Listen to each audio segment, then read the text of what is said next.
नमस्कार, हिमाचल अभी.com का radio bulletin सुन रहे हैं आप। मैं हूं आपके साथ नेहा गुप्ता।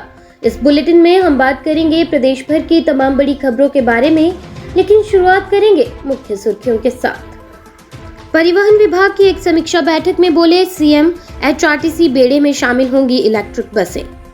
केंद्र सरकार ने अडानी के आगे किया सरेंडर, कांग्रेस के राष्ट्रीय प्रवक्ता अखिलेश प्रताप ने बोला हमला। पूर्व सीएम जयराम ठाकुर का सुक्खू सरकार पर निशाना, बोले हर महीने 1500 करोड़ का लोन ले रही, इस स्पीड से हिमाचल का श्रीलंका बनना तय। अटल टनल के पास गिरा बर्फ का पहाड़, मनाली लेह राष्ट्रीय राजमार्ग बंद, मशीनरी लेकर पहुंचा बीआरओ। सोलन के बद्दी में 60 लाख की धोखाधड़ी, फर्जी कंपनी बनाकर खोल दिया दूसरे का बैंक खाता, 2 चेक आने पर हुआ खुलासा। अब समाचार विस्तार से। सीएम सुखविंदर सिंह सुक्खू ने आज परिवहन विभाग की एक समीक्षा बैठक की अध्यक्षता की। सीएम ने कहा कि प्रदेश सरकार हिमाचल को वर्ष 2025 तक हरित ऊर्जा राज्य बनाने की दिशा में कार्य कर रही है। प्रदेश में इलेक्ट्रिक वाहनों के संचालन को भी बढ़ावा दिया जा रहा है। परिवहन विभाग को विद्युत चालित वाहनों से लैस कर दिया गया है और अब हिमाचल पथ परिवहन निगम में भी विद्युत चालित वाहनों का समावेश किया जाएगा। उन्होंने परिवहन निगम के बेड़े में चरणबद्ध ढंग से इलेक्ट्रिक बसें शामिल करने के निर्देश दिए। इलेक्ट्रिक वाहनों की खरीद तथा चार्जिंग सुविधा के लिए आधारभूत ढांचा विकसित करने तथा इसमें अपनाई जा रही अत्याधुनिक तकनीकों का अध्ययन भी किया जाएगा। कांग्रेस प्रवक्ता अखिलेश प्रताप सिंह ने कहा कि केंद्र सरकार अडानी के आगे सरेंडर हो गई है। उन्होंने कहा कि देश के इतिहास में ये पहली बार हुआ है जब किसी प्रधानमंत्री पर किसी एक व्यक्ति को देश की संपदा बेचने और नियमों के विपरीत किसी को अनुचित लाभ देने के लिए संसद में गंभीर आरोप लगे और प्रधानमंत्री ने उन आरोपों का उत्तर देना तो दूर, उनका खंडन तक नहीं किया हो। लोकतंत्र में संसद के अंदर विपक्ष के सवालों का जवाब देना सरकार का उत्तरदायित्व होता है। इसे मोदी ने पूरा नहीं किया। बीजेपी ने कर्ज पर कर्ज लेने के लिए प्रदेश सरकार को आड़े हाथों लिया है। बीजेपी का कहना है कि सुखविंदर सिंह सुक्खू की अगुवाई वाली कांग्रेस सरकार यदि इसी स्पीड से लोन लेती रही तो एक दिन हिमाचल के हालात श्रीलंका जैसे बनने तय हैं। ये हिमाचल और यहाँ के लोगों की बदनसीबी होगी। बीजेपी विधायक दल के नेता और पूर्व सीएम जयराम ठाकुर ने कहा कि पिछली बीजेपी सरकार पर ज्यादा लोन लेने का आरोप लगाने वाली कांग्रेस ने सारे रिकॉर्ड तोड़ डाले हैं।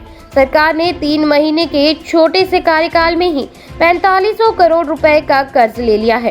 कर्ज लेने की यही स्पीड रही तो इस सरकार को हर साल 18,000 करोड़ रुपए का लोन लेना पड़ेगा। शेष समाचार ब्रेक के बाद। आपके स्वास्थ्य का प्रहरी श्री बालाजी हॉस्पिटल, कांगड़ा, हिमाचल। मनाली लेह राष्ट्रीय राजमार्ग पर अटल टनल के समीप हिमस्खलन हुआ है, जिससे मार्ग वाहनों की आवाजाही के लिए बंद हो गया है। जैसे ही हिमस्खलन हुआ तो इसकी सूचना बीआरओ को मिली, जिसके बाद टीम मशीन लेकर मौके पर पहुंची और मार्ग बहाली का कार्य आरंभ किया गया। हिमस्खलन होने की सूचना पुलिस विभाग लाहौल स्पीति ने सोशल मीडिया पर भी डाली और लोगों को अलर्ट किया। उधर लाहौल की संपर्क सड़कों को बहाल करने में लोक निर्माण विभाग जुटा हुआ है। यहाँ मयाड़ घाटी में जगह जगह हिमस्खलन के कारण सड़क पर आई बर्फ को हटाना चुनौती बन गया है। नहीं सुलझा सीमेंट प्लांट विवाद, 3 घंटे चली बैठक फिर रही बेनतीजा, 51 पैसे पर फंसा पेंच। हिमाचल में पिछले 2 माह से चला आ रहा सीमेंट प्लांट विवाद खत्म होने का नाम नहीं ले रहा। इस विवाद को खत्म करने के लिए अब कई दौर की बैठकें हो चुकी हैं। यहाँ तक कि सरकार के मंत्री की अध्यक्षता में भी कई बैठकों के बाद भी ये विवाद नहीं सुलझ पाया है। इसी कड़ी में आज यानी शुक्रवार को डीसी बिलासपुर की अध्यक्षता में अडानी ग्रुप और ट्रक ऑपरेटरों के बीच बैठक हुई। आज की बैठक में 51 पैसे पर बात अटक गई। अडानी ग्रुप 10 रुपए 20 पैसे माल भाड़ा देने को तैयार है, जबकि ट्रक ऑपरेटर 10 रुपए 71 पैसे माल भाड़ा लेने पर अड़े हुए हैं। कुल मिलाकर आज की बैठक 51 पैसे की खाई पाटने में दोनों पक्ष कामयाब नहीं हुए।